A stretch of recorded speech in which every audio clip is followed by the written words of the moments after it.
Coalition, quelle belle chanson.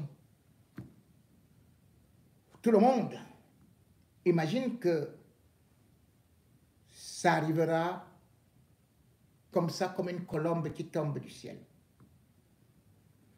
Mais malheureusement, nos opposants sont aussi parfois arrogants, que dis-je, prétentieux, égoïstes, égocentriques, où ils veulent que ce soit le soleil qui tourne autour d'eux, ou alors que la lune descende sur leur tête pour que ça devienne leur couronne.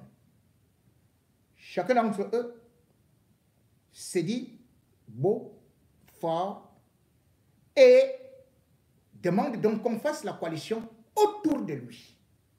Ce n'est que lui.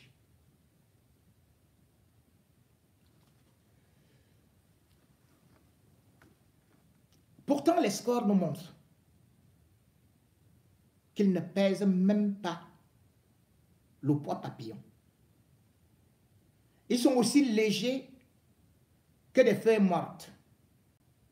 Mais à la télé, ou alors devant des journalistes, ils vous sortent des principes, des théorèmes qui n'ont jamais existé.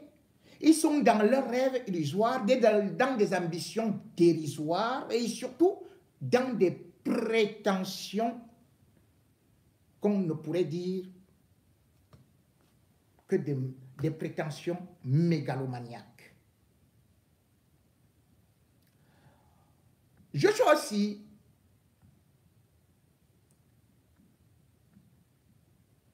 avec son SDF continue donc à vouloir faire cavalier seul. C'est vrai que le Grand Nord cherchait déjà quelqu'un pour la coalition. Là-bas, je peux déjà vous dire à 99%. Non. À 99,99% que cette coalition n'aura pas lieu.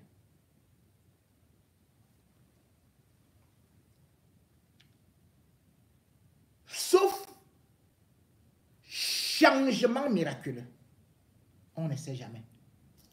Peut-être que Mahomet et Jésus vont redescendre sur terre, vont s'embrasser devant eux et du coup, vont leur imposer la coalition. Et même jusque-là, ils risquent toujours de dire, Mahomet et Jésus, laissez-nous. Nous-mêmes, nous sommes des fils de Dieu. Ou alors nous sommes des dieux. Et parmi ces dieux, comme on dit, Joshua aussi a aussi fait une sortie pour dire effectivement que la coalition était une illusion. Même aux États-Unis, où on connaît qu'il y a deux grands partis, on a souvent vu les autres partis venir se greffer à cela. Même en France, où il y a la démocratie, il y a la transparence, où on ne truque pas les élections, on n'a jamais vu quelqu'un se lever et dire tout simplement que « Oh, je m'en vais gagner, moi seul, je suis capable parce que Paul Biya a gagné, moi aussi je peux gagner. » On a même vu Macron s'associer à un conglomérat de partis. On a même vu Sarkozy, on a vu la gauche élargie. C'est-à-dire que le Parti socialiste qui est là depuis a accepté les autres, faire même parfois ami-ami ou alors cohabiter avec l'extrême gauche. Mais comment comprendre que jusqu'à présent, Joshua aussi nous raconte, il est convaincu, il dit que Frondi a gagné en 92 sans code électoral. Pourtant, c'est autour d'une coalition que Frondi a gagné. Même si cette victoire lui a été refusée. Mais c'était une coalition. Mais Joshua si aujourd'hui nous dit que c'est faux, il a gagné seul. Et que lui, Joshua aussi, va battre Paul Biya. Et il dit que c'est Paul Biya qui est seul. Or, vous voyez que Paul Biya lui-même, il vient de recruter, il continue à recruter avec des coalitions telles que les G20, qui sont maintenant les G35 et où tout le monde, les gourmands, tous les assoiffés veulent aller. Mais lui, tout crânement, il dit qu'il ira dans une élection. Et les gens le suivent en applaudissant dans ce suicide. Voilà donc des gens qui ont pour mission de tuer effectivement l'opposition. Cette prise de position de Joshua aussi est dangereuse. Elle est suicidaire. Mais sauf que c'est une trahison. Parce qu'il est convaincu que il ne sera jamais élu. Il n'aura même pas 10%. Mais néanmoins, il part pour donner la crédibilité à une élection déjà tronquée, truquée, manipulée, où il va tout simplement accompagner Paul Biya. Mesdames et messieurs, écoutons donc ce Joshua aussi qui nous fait rêver étant éveillé. Joshua aussi. Sur la coalition de l'opposition, plusieurs en ont parlé. Je suis candidat à cette élection. Les 11 autres candidats sont candidats à cette élection. Ils ont déposé leur candidature dans les règles et ils sont passés à travers les filets du Conseil électoral et du Conseil constitutionnel. Et aujourd'hui, il y a 12 candidats. Il ne faudrait pas vraiment venir à la conférence de presse de Joshua aussi, candidat, pour venir avec une distraction. Et je sais que les officines du Palais des Toudis payent certains d'entre vous pour mettre ça en avant. C'est une distraction. C'est une distraction. Qui a payé? Ce n'est pas toi. Premier niveau, c'est que vraiment, si quelqu'un est sérieusement candidat, c'est que cette personne est consciente. En tout cas, moi, je le suis. Je suis conscient et je travaille tous les jours pour battre le président sortant, Paul Biya. Incroyable. Et quand le parti m'a donné sa confiance, à travers un congrès extraordinaire, certains des candidats étaient encore avec Paul Biya. Donc nous savions déjà à ce moment que nous allons les battre, eux et Paul Biya inclus. Deuxièmement, je me suis réjoui quand mes amis ivoiriens ont réussi à mobiliser les rues d'Abidjan. Je ne me suis pas réjoui parce qu'ils ont dû mobiliser des gens, non. Mais je me suis réjoui de ce que vous avez eu comme commentaire au Cameroun.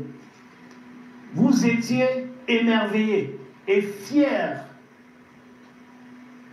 de cette démonstration de force pour demander qu'on augmente le nombre de candidats. Pour demander qu'on augmente le nombre de candidats de 4. Vous avez célébré. Certains d'entre vous ont même ouvert des bières ou des bouteilles de vin pour célébrer le fait que dans un pays frère et voisin, la population demande plus de candidats. Mais en même temps, ceux qui étaient en train de célébrer ce qui se passait en Côte d'Ivoire prenaient leur téléphone pour me demander « Alors, Président, l'histoire de la coalition va s'en est où ?» Il faut qu'on soit cohérent. Ne demandez pas seulement la cohérence aux hommes politiques. Vous-même, vous devez être des exemples de cohérence. Troisièmement, j'aimerais dire ceci. La démocratie, c'est de pouvoir donner, lors des élections, des choix et que les électeurs puissent faire des choix informés. Raison pour laquelle je suis devant vous aujourd'hui.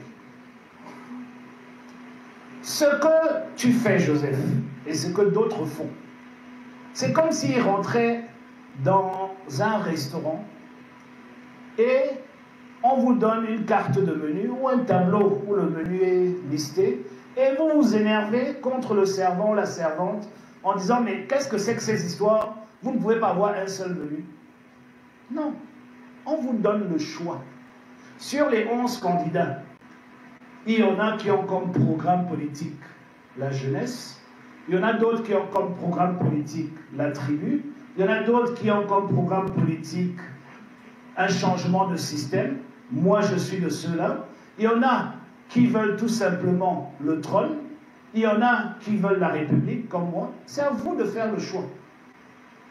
C'est à vous de faire le choix. C'est à personne d'autre de faire ce choix que vous, les électeurs. Et ce choix est non négociable. Vous n'avez pas la conscience ou la maturité politique nécessaire si vous demandez au candidat de faire le choix pour vous. Et finalement, j'aimerais dire, ou avant mon point final là-dessus, j'aimerais dire que le fait que deux candidats se mettent ensemble, qui sont des candidats déclarés, ne donne pas arithmétiquement le double du score à la fin. Si quelqu'un vote pour Joshua aussi parce que c'est le candidat de la rupture, celui qui veut le changement systémique, et demain, je vais me mettre avec un candidat qui veut juste le trône et s'en fout du système, qui veut juste remplacer M. Biya pour perdurer dans le même système, ceux qui votaient pour moi parce qu'ils espéraient que ce changement de système arrivera à travers ma personne, ne vont pas voter pour moi si je me mets derrière quelqu'un qui ne présente aucune garantie de vouloir changer le système. Et d'ailleurs, ça va dans le sens inverse aussi. Si quelqu'un soutient un candidat parce qu'il assume le fait qu'il veut le trône et non la République, et qu'il veut juste devenir un autre Paul Biya pour reverser les dividendes à ceux qui sont proches de lui, si les gens sont avec lui parce qu'ils attendent ces dividendes, ils ne vont jamais venir vers moi qui demande un changement de système, qui demande plus de rigueur, qui demande de la transparence, etc. Donc vous comprenez que vous êtes dans la distraction. Que les 12 candidats présentent leur projet de société, leur programme politique, et qu'on débat là-dessus. Et que les Camerounaises et les Camerounais aient la chance, pour une fois, de pouvoir faire un choix informé le 12 octobre. Si quelqu'un vous entretient aujourd'hui sur le fait qu'il est en train de se battre pour coaliser les candidatures dites de l'opposition, posez-lui une seule question. Pourquoi est-ce qu'il est candidat? Parce que c'est le début même de la malhonnêteté d'être candidat et de se battre pour mettre des candidatures ensemble. Ok? Et finalement, sur ce point, j'ai été long, mais ça démontre que la distraction de M. Biya et son équipe fonctionne très bien, en tout cas chez vous. Finalement, sur ce point, j'aimerais juste dire une chose très simple. Joshua aussi est dans cette élection pour battre le système en place. Hein? Nous sommes à cette élection pour gagner. Moi-même, je veux Nous sommes à battre cette quiconque. élection pour proposer une Je veux nouvelle même voie demander un aux combat contre Camerounaises et le aux Ngannou. Camerounais. Et nous sommes convaincus que nous arriverons. Ouais, Nous allons y arriver je vais battre un Ngannou avec à la boxe. le soutien des autres ou sans le soutien des autres. À ce jour, la candidature de Joshua aussi du SDF porte le soutien du CALAMO, du Cameroun Labour Movement. Mais tu as dit qu'il faut que tu Qui es est seul, non? quand même, c'est 11, c'est ça? Qui représente 11 des 13 confédérations syndicales de ce pays, dans l'immense majorité. Nous sommes avec le mouvement des forces progressistes, Ah, mais qui compte quand même une douzaine de partis politiques. Mais il Et a dit qu'il entre-temps, ne veut nous pas de avons coalition. eu non seulement des personnalités, mais plusieurs partis politiques. Je pense au moment où je vous parle, on parle de 9 partis politiques qui nous ont rejoints dans cette mouvance. Le professeur Takunga a été spécialement habilité dans l'équipe de campagne pour gérer ce volet-là. Donc, si vous trouvez les partis politiques, Le type, c'est pas même bientôt citer les fourmis manières, que nous sommes avec lui. envoyez ces partis vers le professeur Takunga. Nous allons les recevoir et nous savons recevoir avec les deux bras ouverts pour construire ce que nous avons commencé à construire en 2023. Donc, nous n'y allons pas seuls. Mais la coalition, ce n'est pas avec des candidats ou ce n'est pas forcément avec des candidats. Parce que tous ceux qui ont déposé leur candidature ont comme ambition d'aller à l'élection et de la gagner. Vous passez 2 heures avec moi et vous semblez ne pas être convaincu que quelqu'un d'autre puisse gagner l'élection présidentielle. Ce que je ressens de ce que vous dites, c'est que vous n'y croyez pas. Mais j'aimerais vous dire vous méritez mieux que ce que vous vivez aujourd'hui. Et c'est pour ça que nous sommes en politique. Enfin, moi, je crois au de Non, ce que je sais, c'est, je vous dis, non seulement M. Biya va la perdre, mais je vais la gagner. Pour battre M. Biya, madame, il faut être dans les bureaux de vote, il faut être au contact des Camerounaises et des Camerounais, passer moins de temps à la télé et sur les réseaux sociaux, mais sur le terrain. Je ne veux pas devenir président de la République avec les votes du Nord-Ouest, du Sud-Ouest. Je veux devenir président de la République avec les votes de tous les Camerounais. Vous ne participez pas à l'élection, vous n'avez pas le droit de citer, vous n'avez pas le droit de vous plaindre. C'est pas parce que la transparence n'y est pas qu'on ne peut pas gagner avec. Nous avons gagné en 92 sans code électoral, nous allons gagner en 2025 avec un code électoral. Et je reviendrai, je vous ferai le plaisir de revenir vers vous après cette élection pour un entretien présidentiel cette fois. Bon.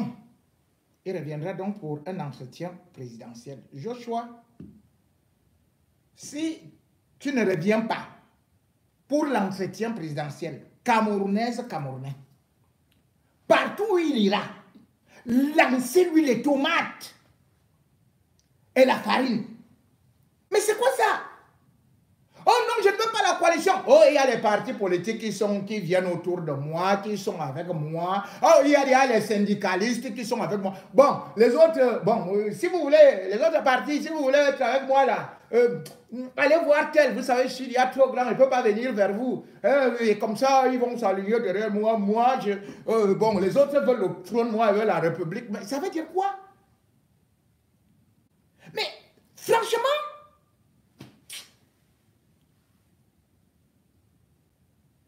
c'est grave quand même, hein?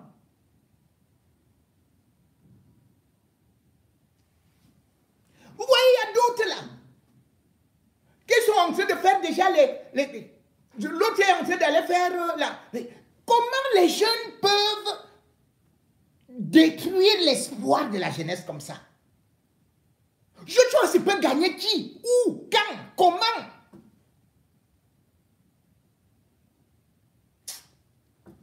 C'est incroyable. Il n'a pas vu les derniers résultats.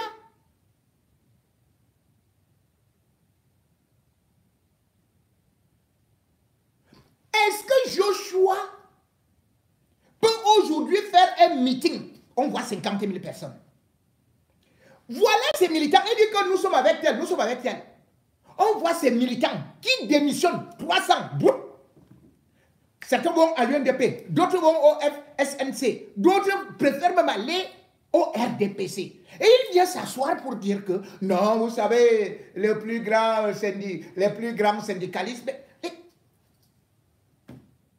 ceux qui peuvent être encore nombreux, ce sont les enseignants. Les enseignants pleurent depuis.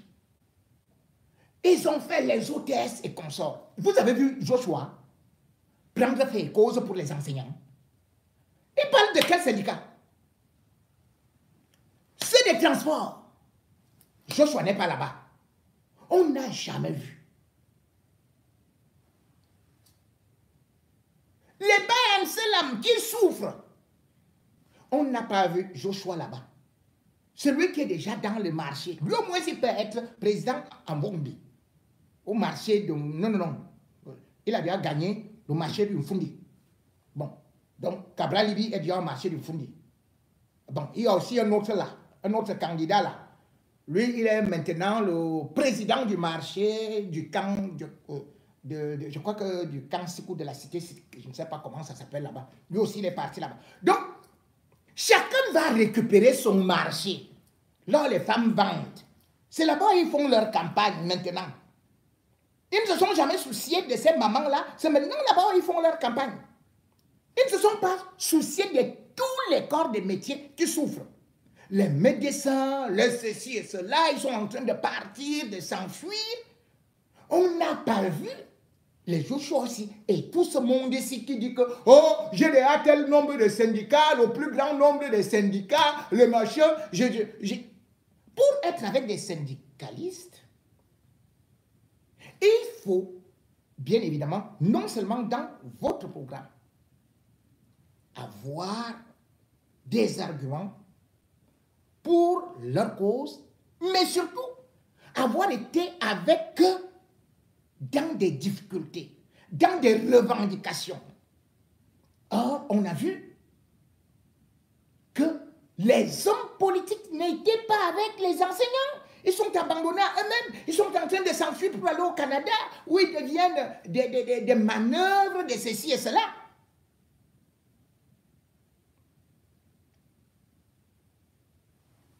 C'est la même chose qu'on a vu. C'est le même discours. Cabral dit non, vraiment, on ne m'a pas appelé. Oh non, j'irai. Oh non, de toutes les façons, vous savez que coalition, ça n'a pas de sens, ce n'est pas ceci. Mais bon, si vous voulez, vous alliez derrière moi, alliez-vous derrière moi. Et comme ça ira. Mais le problème est là aujourd'hui. Les mêmes gens qui refusent des coalitions demandent aux gens de s'aligner derrière eux. Les cadres qui sont dans leur parti, ils disent à tel parti, oh, vous êtes ceci et cela. Ils applaudissent quand tel parti est éliminé. Comme avec le MRC. Mais maintenant, ils reviennent pour dire que, ah, on demande maintenant la coalition avec le MRC. Parce que Maurice Kamto est déjà éliminé. Voici la déclaration d'un cadre du parti PCRN. C'est maintenant qu'il vient sortir, hein.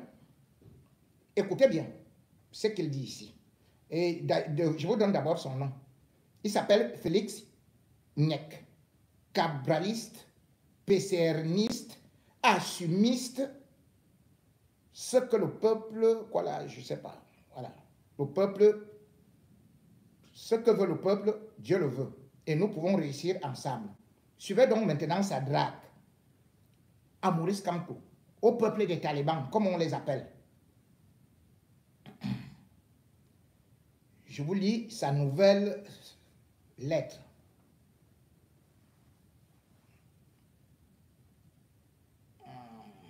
Ce n'est pas d'abord celui-ci, non? Oui, non, ce n'est pas là où je voulais. Ce n'est pas celui-ci que je voulais. Attendez, je vais vous dire sa lettre. Et comme ça, vous allez voir. Voilà. Pour le bien du peuple, le PCRN tend la main. Et à Job. Le 12 octobre, militants du MRC et du PCRN, nous devons réussir ensemble. Il est important pour nous d'intégrer et de réaliser que le plus important est le peuple que nous servons. Ce peuple attend de nous deux choses: le changement et de nous voir ensemble.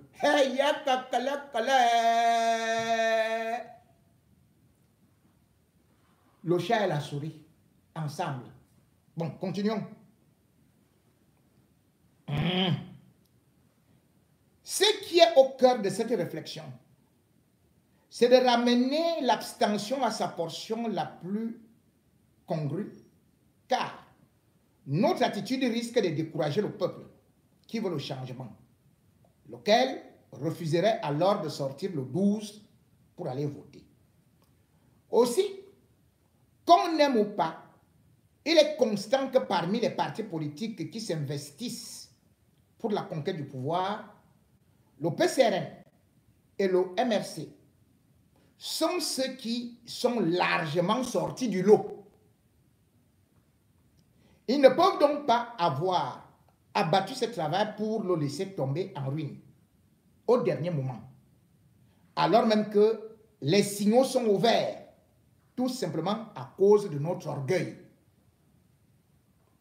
Au PCRN, notre candidat et président national Cabral Libye nous a dit cette semaine, ouvrez les guillemets, chers camarades, si vous êtes comme moi pour le changement, intégrez que c'est ensemble que nous allons réussir, c'est-à-dire, même avec le MRC, tant qu'il est pour le changement. Le peuple nous regarde. Ce n'est pas un amusement. Nous devons envoyer les signaux de l'engagement. et d'une volonté sincère, par nos actes et par nos faits, à être à l'écoute et au service du peuple. Vraiment, je vous parle du fond du cœur. Je sais que ça fait mal à plusieurs personnes parmi vous, mais je nous invite et nous engage à passer à l'essentiel. Le fait que la candidature de leur président n'ait pas été retenue n'enlève en rien le regard que le peuple a sur la relation PCRN-MRC. Ainsi donc, chers camarades, le cap est fixé. Travaillons désormais à réussir ensemble. Nous sommes conscients qu'à ce stade, plusieurs coalitions peuvent se former. Et même avec la possibilité de voir l'une d'elles aboutir à la victoire. Mais il reste évident qu'au-delà de ces coalitions, il est mieux d'écouter le peuple et de servir le peuple. Que veut le peuple? C'est voir les militants du PCRN et du MRC réussir ensemble. C'est possible.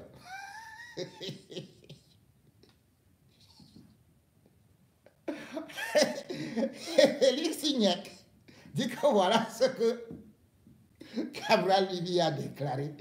Ouais, je dis, la sorcellerie, même, je ne sais même pas ce qui est.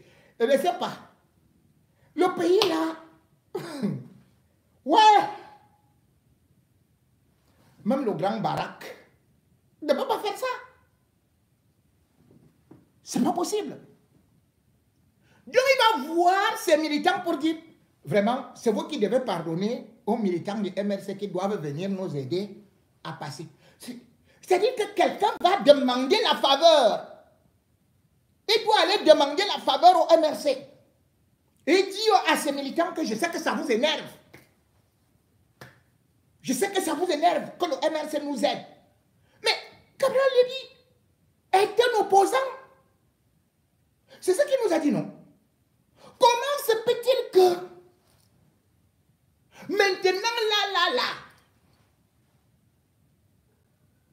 ce ne sont pas les militants du RDPC qui sont énervés, qui énervent ceux du PCRN, mais les militants du MRC. Comment se peut-il que Cabral Libye a passé tout le temps à nous dire qu'il ne veut pas de coalition, que depuis 2018, Maurice Kamto courait derrière lui, il a refusé la coalition. Et subitement, Maurice Kamto est éliminé, les autres ont applaudi, ils ont d'ailleurs dit, ces cadres ont dit, et il n'a jamais fait de sortie pour démentir ou pour calmer leurs ardeurs que leur adversaire c'était le MRC. Comment maintenant il peut aller dire en cachette que là où nous sommes là, le peuple veut que le PCRN se mette avec le MRC. Quel peuple lui a dit ça? Il a fait le référendum. Donc le peuple ne veut pas que Maurice Kamto se mette, par exemple, avec Belo Bouba ou Issa Chiroma. Mais la démocratie d'ailleurs, c'est des chiffres qui parlent. Aujourd'hui, par exemple, Cabral Libye doit savoir qu'il a perdu beaucoup de militants dans le Grand Nord. Et si d'ailleurs on regarde certaines statistiques, on va voir plutôt qu'il est en danger par rapport à 2018. Je regarde dans la région de la Damawa, Cabral Libye était premier. Il était le premier opposant dans la Damawa. Il avait obtenu 11,30%. Dans le Nord, il était le premier opposant. Parce que voilà, et tout. Il avait obtenu combien? 5,77%. À l'Est, il était premier opposant. Il avait obtenu 3,77%. Au Sud, il avait obtenu 2,75%. Bon, maintenant, nous allons voir les régions où il était deuxième. Au littoral, Cabral Libye avait obtenu Parce que là, regardez donc que l'Adamawa, le Nord, avec ce qui vient de se passer, avec le PCRN qui s'est divisé, avec Bello Bouba qui se sont démarqués, Bello Bouba et Issa Chiroma qui se sont démarqués, il va faire comment pour encore avoir ces scores-là? Donc il va dépasser Bello Bouba et Issa Chiroma là-bas, au Nord, ou bien à l'Adamawa. Cela veut dire que c'est lui qui est en danger. Le gars qui faisait, c'est lui qui est actuellement en danger. Bon. Donc j'ai dit là où il était deuxième. Au littoral, le premier c'était Kamto, qui avait 12,79%. Cabral était deuxième. Dans la diaspora, c'est Kamto qui était toujours premier, 10,29%. Au centre, c'est Kamto qui était toujours le premier opposant, 9,66%. À l'extrême nord, c'est Kamto qui était toujours premier opposant avec 2,81%. Donc, là-bas, vous voyez déjà que si Cabral, avec les gars du PCRN, n'était pas allé au front contre les militants du MRC, avec l'élimination du MRC, la disqualification du MRC, s'il aurait su jouer, s'il n'aurait pas été uniquement là pour attiser ou pour laisser la haine envahir ses militants. Vous voyez que, comme tout est, là, partout. Premier.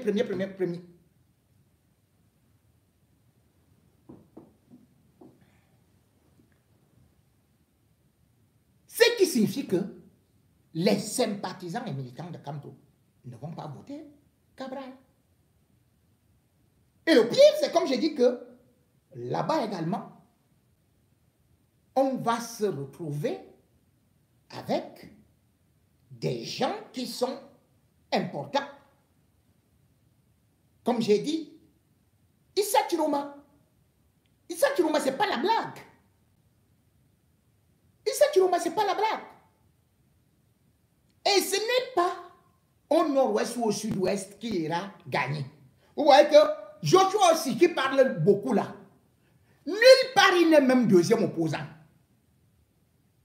C'est-à-dire que Cabral était même encore devant lui. Comment Joshua, si lui, peut donc alors être premier? Lorsque même dans sa zone de confort, c'est-à-dire que le nord-ouest ou le sud-ouest, il n'a pas été premier là-bas. Il n'a été nulle part deuxième. Donc, aujourd'hui, on va voir que les Chiroma n'étaient pas en lice. Bello Bouba n'était pas en lice. Akeremouna n'était pas en lice. Tomaïnon Damjoya, c'est son mari qui était en lice. Mais aujourd'hui, on voit que elle est en train de beaucoup ramer, de beaucoup récolter aussi des voix. Et Yodi n'était pas en liste. En liste. C'est-à-dire qu'aujourd'hui, c'est un jeu parce que c'est... L'atout de Cabral Libi, c'était quoi? Voter un jeune. Oh, c'est le jeune Macron. Oh, ceci et cela. Mais aujourd'hui, vous avez quelqu'un qui est beaucoup plus jeune que lui. Qu'est-ce qu'il va donc faire en réalité? Lorsqu'on regarde ça, on va donc se rendre compte que, contrairement à ce qui s'est passé en 2018, malgré l'élimination de Maurice Kamto, c'est toujours Maurice Kamto qui reste en jeu.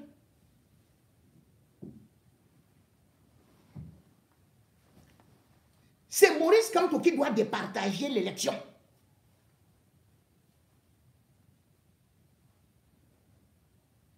Et c'est à Maurice Kamto de voir comment est-ce qu'il entrera et quand est-ce qu'il entrera en jeu. Maurice Kamto l'avait déjà déclaré que si jamais il m'abatte, ne vous retournez pas pour pleurer sur ma dépouille. Continuez. Il n'a pas demandé aux gens d'arrêter la révolution. Il était conscient, il a dit, ce n'était pas écrit ici sur mon front que je serai président. Donc certains militants et sympathisants ont cru que le régime Biya, l'ayant éliminé, cela veut dire que, oh, s'ils sont déjà éliminés, ils doivent s'arrêter. Maurice Kamto lui-même sait qu'il n'est pas éliminé. Parce qu'il sait que c'est maintenant qu'il va jouer franchement.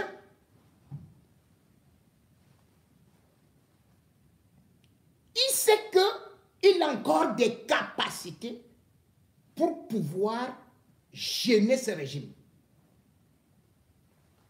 Et certainement, s'il va choisir,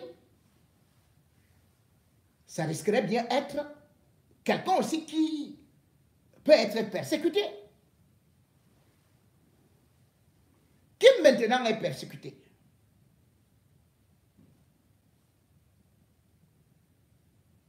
Dans l'opposition. Oui. Dans l'opposition, actuellement, il y a quelqu'un qui est persécuté. Et qui représente un danger. C'est qui? C'est Issa Chiroma. Je n'ai pas dit que Maurice Kamto sera avec lui. Mais ça peut être une piste. Ça peut être une piste. Et le régime Biya est en train de trembler.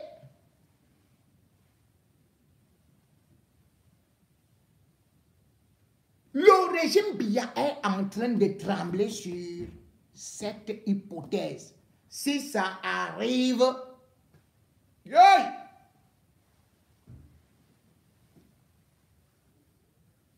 c'est que vous allez voir ce que vous allez voir.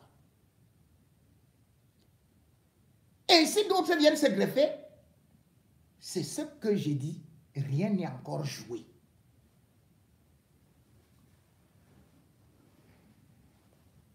Rien n'est encore joué. En Gambie, on croyait ça. Le président était là, voilà, il sortait sa baguette magique, il gagnait toutes ses élections et tout et tout. Vous savez comment il est tombé, non? Il est maintenant réfugié où? En Guinée équatoriale. Dès qu'il est tombé, il a dit que je ne quitte pas le pouvoir. Il a d'abord dit je quitte le pouvoir. Après il dit ah non, non, le pouvoir là est très secret, je reste. Parce qu'il n'était pas, il ne pouvait pas s'attendre à ce que le peuple se retourne comme ça. Il avait éliminé tous les candidats potentiels. Il a eu affaire à qui? À un ancien vigile en Angleterre. Le gars est venu, il l'a mis au sol, boum. Le temps de vouloir se retrouver, de se retourner et tout, c'était bien fini. Actuellement, il y a 8 millions d'électeurs potentiels. Même s'ils préparent n'importe quoi, si le peuple se mobilise, si le peuple se met ensemble, si le peuple, Maurice Kamto en particulier, se met derrière un candidat, une coalition, ça va même encore faire plus mal que ce qu'ils avaient imaginé.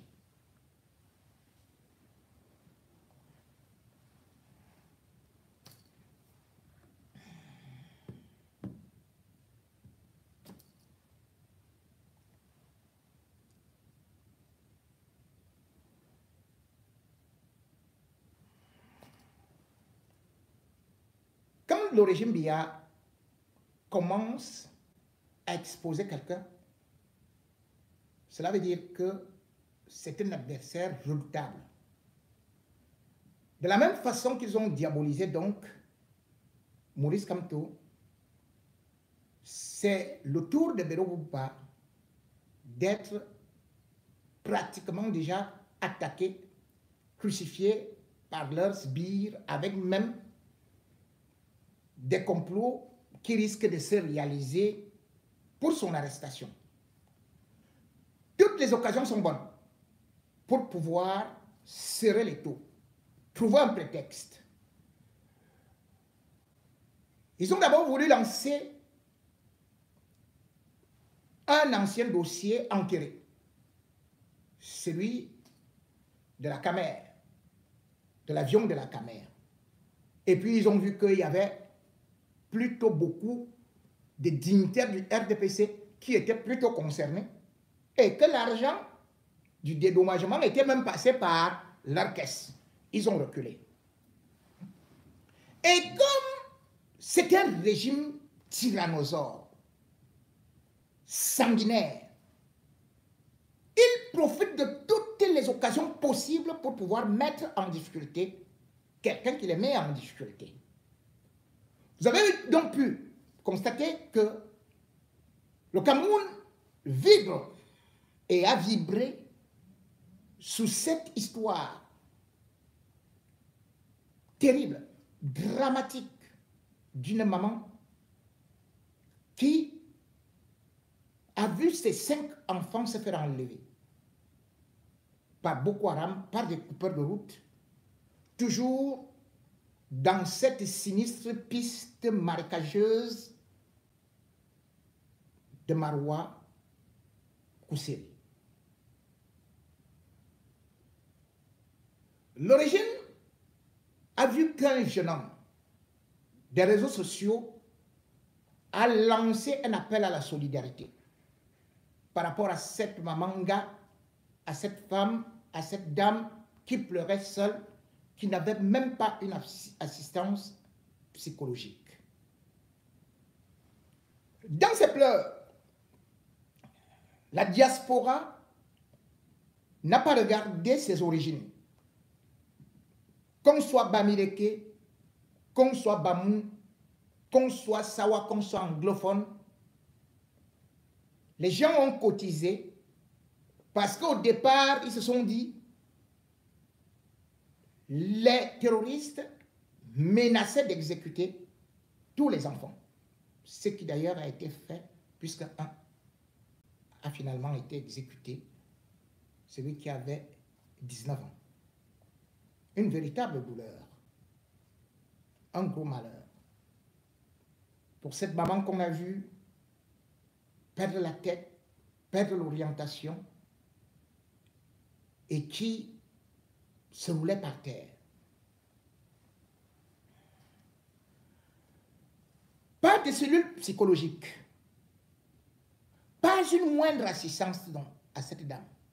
Ils se sont juste contentés de dire qu'ils sont partis libérer les otages. Et comme d'habitude, on n'a pas vu de combat.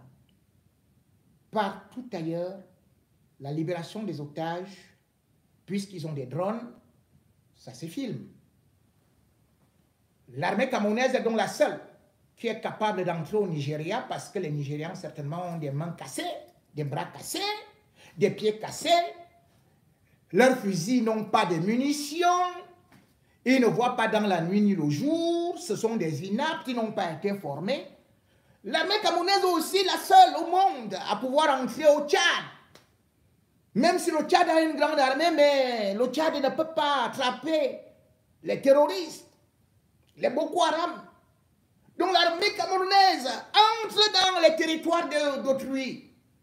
Ce que l'armée camerounaise ne parvient pas à faire sur son propre sol, l'armée camerounaise réussit à aller le faire au Nigeria, au Tchad, on libère les otages, on vient, félicitations, mais sauf que on ne voit pas de coup de feu. Ah, l'armée là, c'était l'armée de l'hypnose, dont ils sont arrivés comme ça, ils ont ouvert les yeux. Ils ont dit, ah là-bas, allez hop, tous les terroristes se sont endormis. Ils ont pris calmement les enfants, et puis ils ont attaché les gens de Boko Haram. Et au moment où ils voulaient filmer, la batterie est finie sur tous les téléphones. Donc, pas d'image. Yeah! Les gars de Boko Haram ont été traînés. Et jusque-là, ils ont été enfermés. Même là-bas aussi, il n'y avait pas les caméras de la CRTV. Aucun téléphone d'un gendarme, d'un militaire ne fonctionnait ou d'un policier. les téléphones étaient éteints. Il semble que c'est Néo qu'on doit accuser. Donc on n'a pas réussi à filmer. Ces Rambo du Cameroun qui sont partis dans un avion. On a ouvert le bas de l'avion. Ils étaient à 1000 km du ciel. Ils ont pris les parachutes. Chacun avait 8 armes sur lui, d'autres armes aux pieds. Ils sont arrivés au Nigeria. Boum, boum, boum, boum. Ils ont atterri et ils ont récupéré les enfants. Oyez, oyez. Après avoir donc fait cela, qu'est-ce qu'ils nous racontent maintenant? Ils nous disent que le vrai problème de cette libération, c'est que les otages là ont reçu l'argent de Issa Chiroma. Donc c'est Issa Chiroma. C'est Issa Chiroma qui est devenu Shekau, qui pourtant est déjà mort. Donc c'est Issa Chiroma qui est devenu le patron de ACMI. C'est Issa Chiroma qui recrute les terroristes et qui a formé Boko Haram. C'est Issa Chiroma qui prend son argent, qui donne pour financer l'achat des armes. Ah non, tiens, avant, on nous a dit que c'était Kamtono, avec les gars de la basse. C'est ça qu'on nous disait, non? Mais subitement, c'est devenu que c'est Issa Chiroma. Et comme ils savent bien évidemment agrémenter cela, voici donc la nouvelle sortie. Toujours, comme on aime exploiter les gens, comme on exploite souvent Momo, contre les Bamileke, ou bien Tchafa contre les Bamileke. Voici aussi quelqu'un qu'on est parti prendre de venir nous raconter cette belle histoire que, en fait, Maurice Kamto a... Enfin, pas Maurice Kamto, que Issa Chiroma est celui-là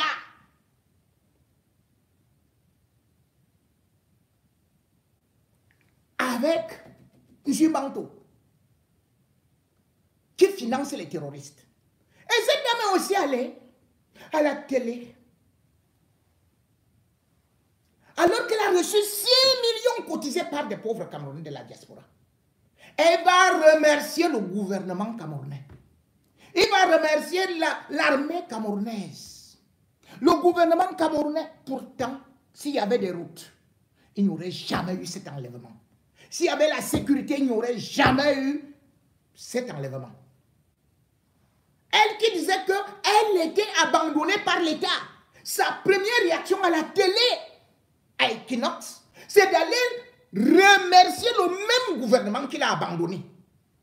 Nu comme un ver de terre. Elle oublie, c'est-à-dire qu'elle a encore l'argent dans les poches. Je ne dis pas que cet argent c'est beaucoup, mais 6 millions cotisés par des Camerounais qui ne la connaissaient pas. C'était lent de cœur. Elle aurait pu commencer par remercier cet activiste, ou plutôt ce lanceur d'alerte, qui a fait que l'affaire soit connue et qui est cet appel et qu'il fasse cet appel à la générosité et qu'il lui a tout reversé. Non. Elle a remercié parce que la diaspora est diabolique. C'est-à-dire que ce qui vient de se passer montre jusqu'où le régime Biya a fait que les Camerounais détestent les Camerounais qui les aident même à la diaspora. Voilà pourquoi est-ce que quand quelqu'un rentre au Cameroun, il sort de la France, il sort de l'Italie, il sort de l'Allemagne, il sort même des États-Unis, il sort même de la Belgique, il sort même du Gabon. Dès qu'il arrive au pays, on l'empoisonne. Puisqu'on trouve que celui qui est parti du pays, il est devenu ennemi. On crée une jalousie, on crée une haine et on dit que c'est eux qui veulent déstabiliser le pays. Les gens ont agi en 24 heures chrono.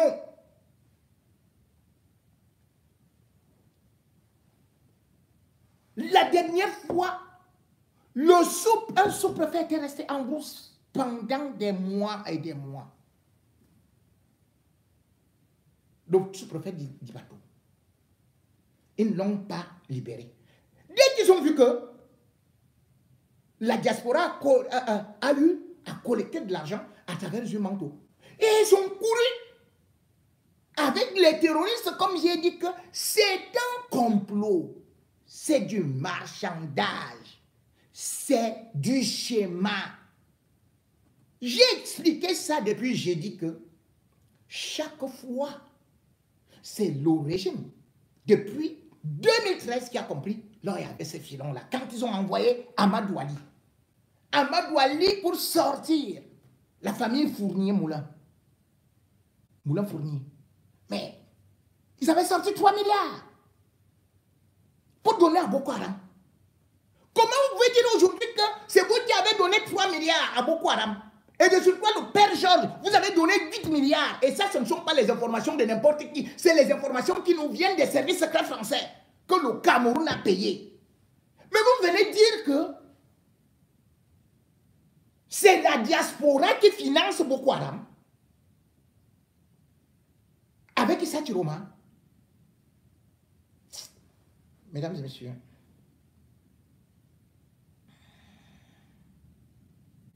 je vais donc essayer de mettre encore cette histoire un peu plus au clair par rapport à ce qui s'est passé. Et justement, derrière ce complot, c'est parce qu'on veut accuser désormais Issa Chiroma d'atteinte à la sécurité de l'État. En 2018, juste après 2018, donc en 2019, c'est-à-dire qu'après l'élection de 2018, ils ont commencé ils avaient fait la même chose avec Akeremouna. On l'avait convoqué pour atteinte à la sécurité de l'État, financement de ceci et cela, et machin, tout ça. Juste parce qu'il avait soutenu Maurice Kamto.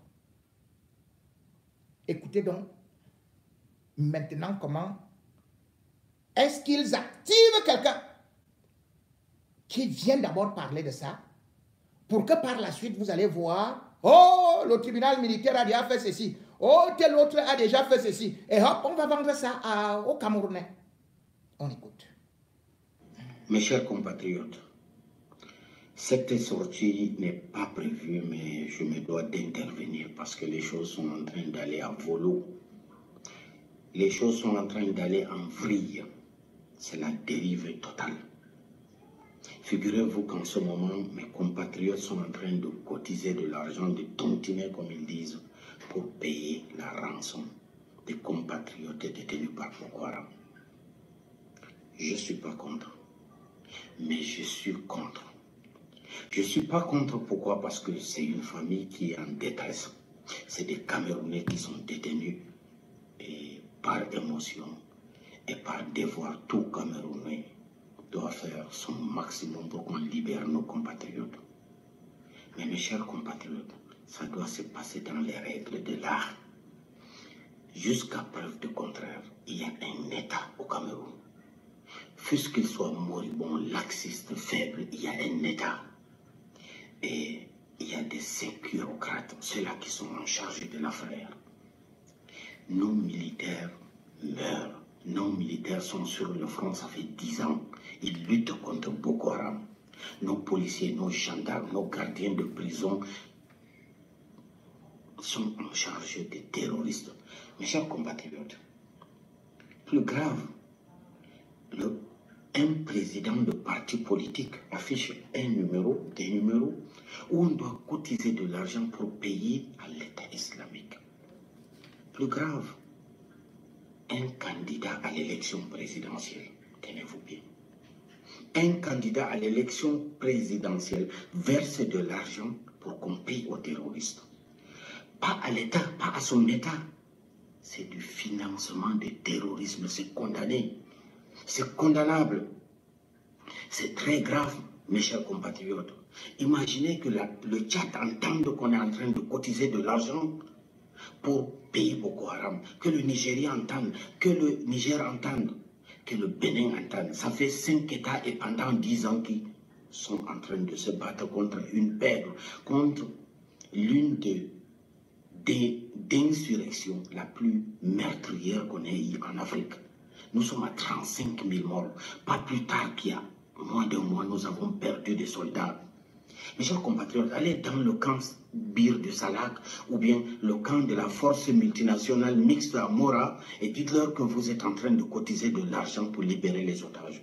Mais vous allez être détenus. Ceux-là qui sont en Europe, qui sont initiateurs de cette affaire, approchez-vous des experts. Je nomme Ahmed Abba, Sidiki Kaba, il y a plein d'experts en terrorisme. Ils vous diront que vous n'êtes pas en train de faire ça dans les règles de l'art et dans l'éthique. Mes chers compatriotes, 35 000 morts, ça fait 10 ans que les 5 États qui luttent contre Boko Haram n'arrivent pas. Nous sommes à plus de 2000 soldats morts. Nous sommes à plus de 2000 villages disparus, à plus de 5000 écoles fermées. Nous sommes à plus de 25 millions, voire 30 millions de citoyens qui sont privés économiquement à cause de Boko Haram. Mes chers compatriotes, vous cotisez de l'argent pour remettre à Boko Haram. Comment ça va se passer? Allez-vous leur remettre cet argent en Naira, en CFA, en dollars, ou qui, comment? Si vous voulez qu'on mette de côté nos sécurocrates, comment est-ce que vous allez faire? Ok, si on libère les otages, qui va les prendre en charge psychologiquement? Qui va aller récupérer les otages? Êtes-vous sûr que vous êtes en train de dealer avec Boko Haram? Ok, imagine qu'on rassemble la modique somme de 50 millions et qu'on remette à Boko Haram et qu'ils ne libèrent pas les otages. C'est quoi les otages? Et c'est quoi la suite? C'est quoi la suite? Imaginez un instant que, ok, Boko Haram, vous leur remettez les 50 millions et ils vous en demandent plus. Oh, mes chers compatriotes, oui, nous sommes tous fâchés parce que le Conseil constitutionnel a fait, nous sommes tous fâchés parce que notre président est absent, parce qu'il y a des choses qui s'étranglent, parce qu'il y a, oui, nous sommes contre tout cela, nous sommes en train de nous battre pour qu'il y ait un changement dans ce pays. Mais nous ne devons pas jeter le bébé avec l'eau du bain, comme on dit. Il y a des sécurocrates dans ce pays, il y a un renseignement. C'est eux qui sont en charge de cette affaire. C'est eux qui ont libéré toutes les prises d'otages. La famille Moulin-Fournier, les Canadiens et les Canadiennes, ceux d'Nguécheoué, la famille d'Amadou Ali, les Chinois. Il y a des experts en la matière. N'entrons pas dans une aventure sans lendemain. J'ai dit plus grave, c'est les hommes politiques à la recherche de l'électorat. C'est quoi leur programme politique contre Boko Haram? Leur programme politique va se résumer à donner de l'argent à Boko Haram. Je tombe des nues, ressaisissons-nous. Je demande à cette famille de se rabattre vers l'État du Cameroun. Et alors que la polémique enfle, au sujet du coup de cœur initié par un lanceur d'alerte, Annie-Florentine Ga tient à faire une précision, s'agissant du cas particulier de Issa Chiroma Bakari. Le ministre Issa Chiroma me fait un dépôt me dire que c'est juste un accompagnement, madame, pour vous soutenir dans l'épreuve. C'est pas que c'est quelque chose que je vous donne pour aller payer. Non, je vous soutiens juste parce qu'on ne sait jamais. Peut-être les enfants peuvent être libérés et vous allez utiliser cet argent comme un moyen de transport et tout et tout. Donc c'est de là que moi je me sers de cet argent, comme ils me mettaient déjà la pression qu'ils allaient finir avec le dernier nid, que je fais un dépôt. Ils me disent que le lendemain on te revient, comme tu n'as pas complété tout l'argent, on va te revenir le lendemain. Et si tu ne finis pas l'argent, on va continuer à abattre les autres. Âgés respectivement de 18, 16, 14 et 12 ans, les enfants libérés ce jeudi ne tarderont pas à rejoindre la famille à Yaoundé. Bon, ici, mesdames et messieurs, vous avez entendu comment est-ce que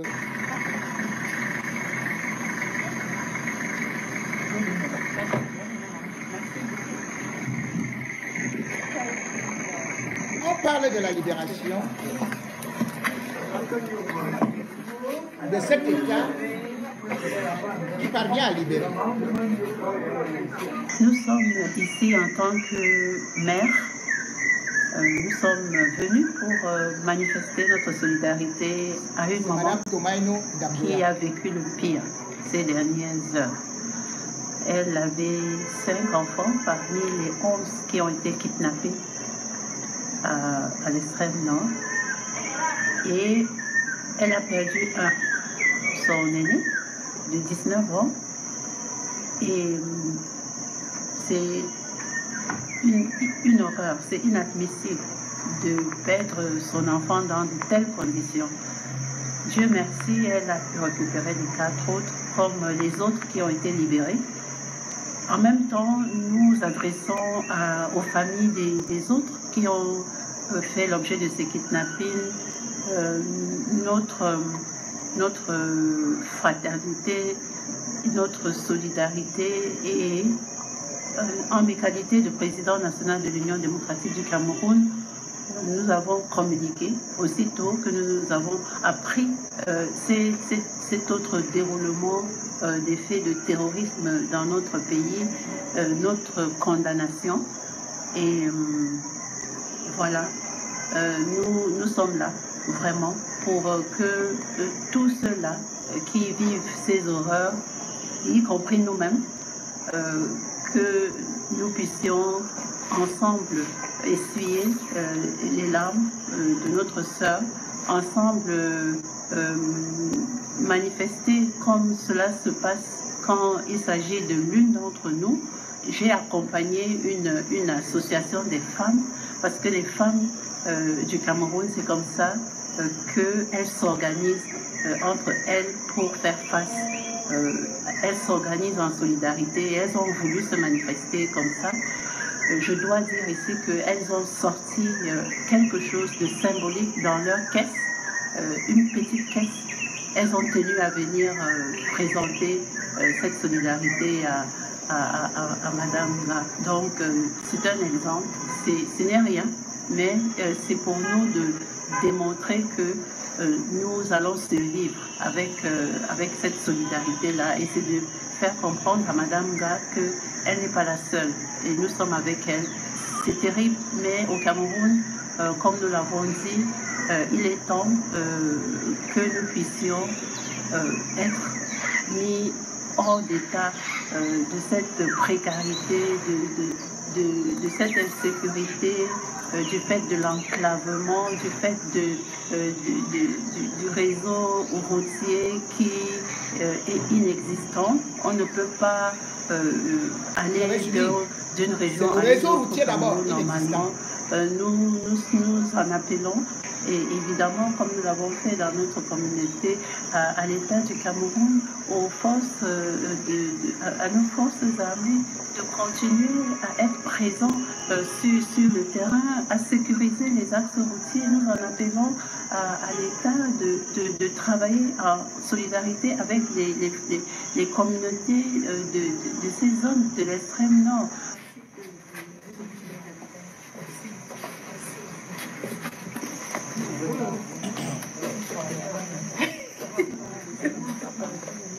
Vous avez donc suivi Tomaino Ndamjoya.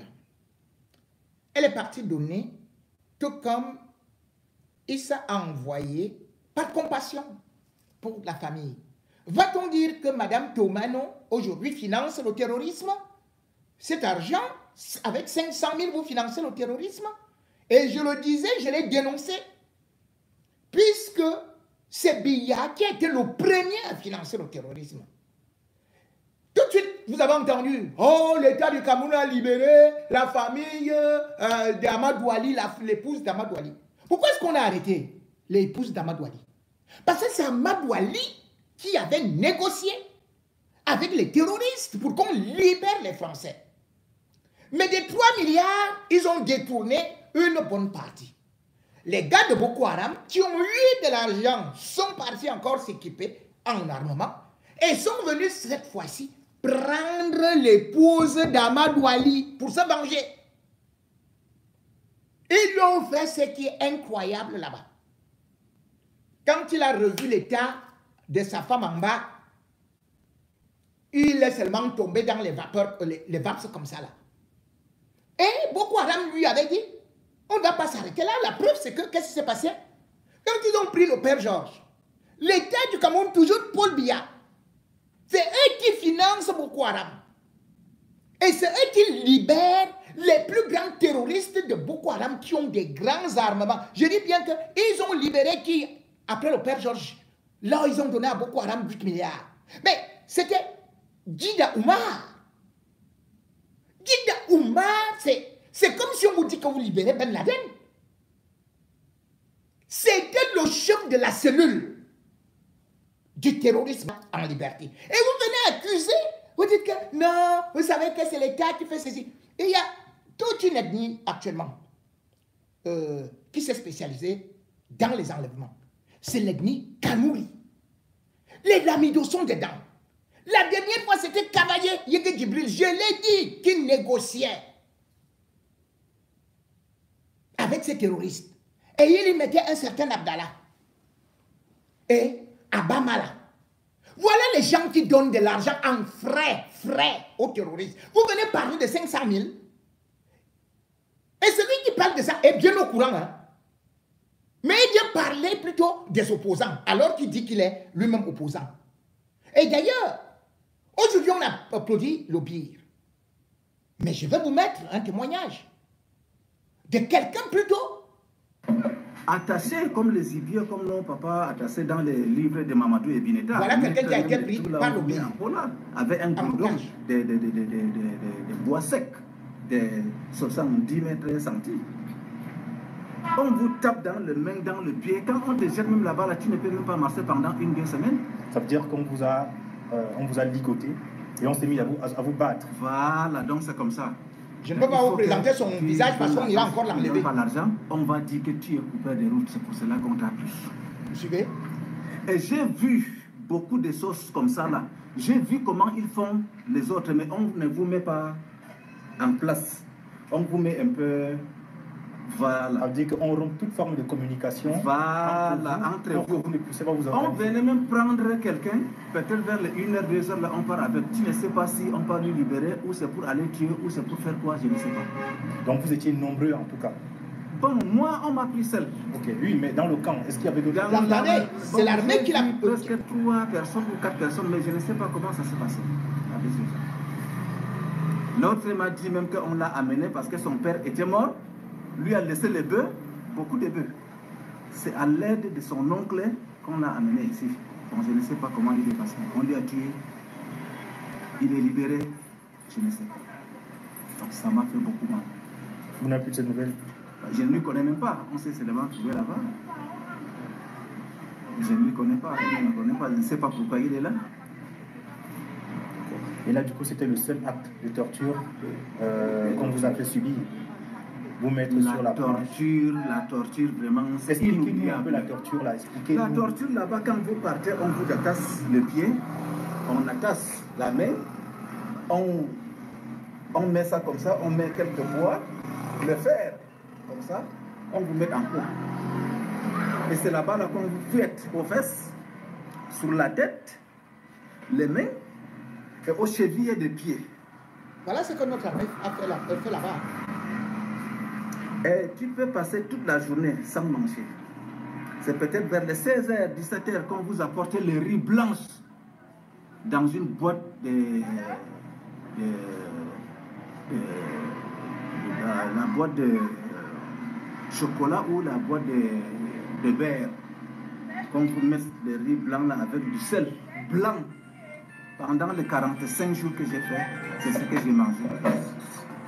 Et il y a des moments que je passe 2 jours sans manger, sans boire de l'eau. C'est ça qui m'a rendu comme ça, ce n'est pas assez de vitesse. C'est la torture qui m'a rendu comme ça. Je pouvais bien mourir. Et certains m'ont conseillé que vraiment quand je suis sorti là, il ne faut pas porter. J'ai dit que je préfère mourir. Tout humain est cadavre vivant. Donc je vais porter plainte. Si on veut, on zère ou on ne les zère pas, je vais quand même dénoncer. Et quand j'ai dénoncé, j'ai vu quand même à peu près, parce que j'ai passé 4 ans, personne ne voulait parler à ça. Personne. Si le ministre Atanganandji, qui est le ministre d'administration territoriale, ne venait pas ici en Gambie et que je m'avais dénoncé en public, ça ne devait pas passer. Il ne devait pas répondre à l'appel de la justice. Donc c'est ça qui m'a fait mal. J'ai dit que non, je ne peux pas faire. Et maintenant, à l'heure actuelle, quand ça s'est passé donc, comme ça...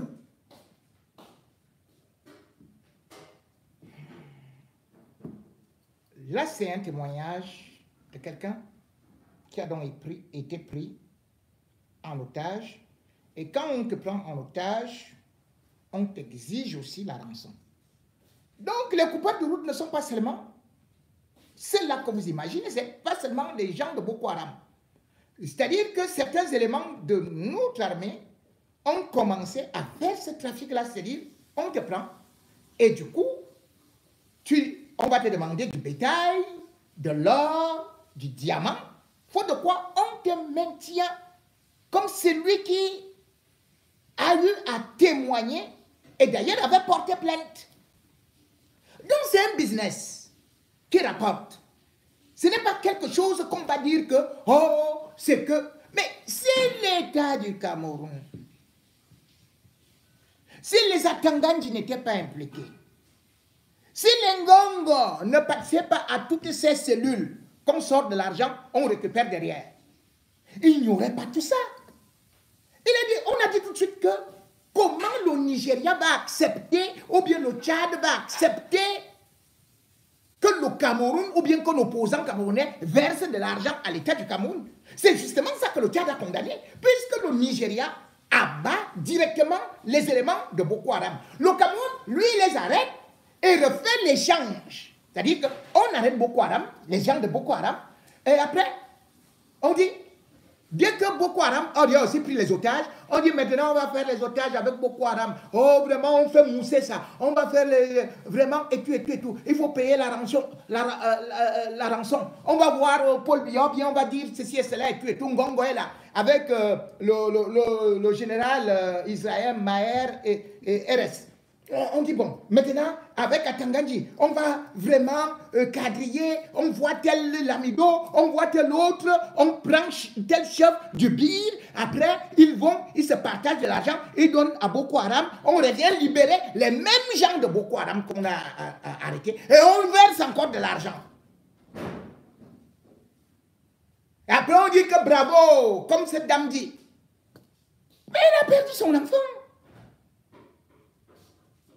Elle a perdu son enfant. Pourquoi ce n'est que le Cameroun qui continue à payer les rançons à Boko Haram? Pourquoi? Comment le Cameroun négocie, l'État du Cameroun qui dit qu'il ne négocie pas avec les Ambazoniens? Mais le même État du Cameroun va négocier avec Boko Haram. Vous comprenez quelque chose là?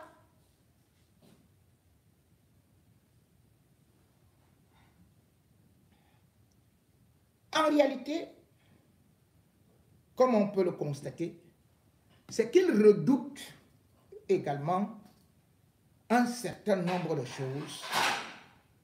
Lorsqu'on veut déjà accuser Bello Bouba d'atteinte à la sécurité de l'État, financement du terrorisme, c'est parce qu'en effet, ils ont peur d'une chose.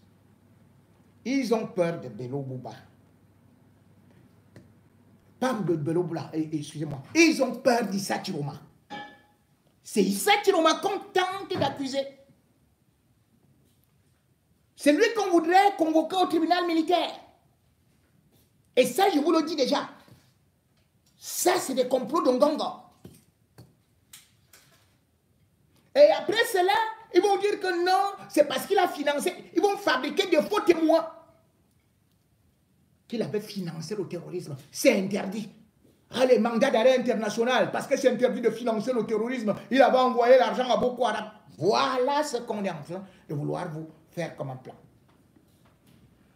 Parce qu'ils se disent que si jamais Issa Chiroma se réunit, s'associe à Kamto pour une coalition et peut-être avec Akeremouna, ça va faire boum. Voilà le vrai problème. Quand on parle donc de cette coalition qui n'est pas encore venue et que tout le monde appelle à l'unisson, il faut se dire que ça ne vient pas aussi d'un claquement de la main. La coalition, c'est aussi une protection.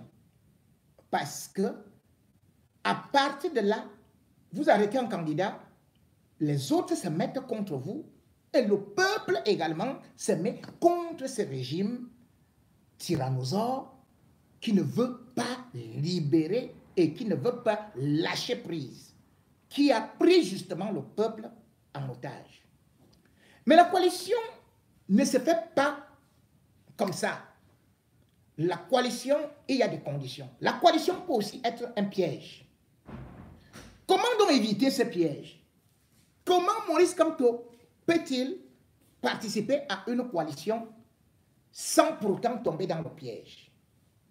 Là encore, c'est une équation qui doit être résolue, et surtout lorsqu'on sait que le temps presse. Le temps presse. Maurice Kamto est aujourd'hui au pied du mur et doit prendre une décision difficile.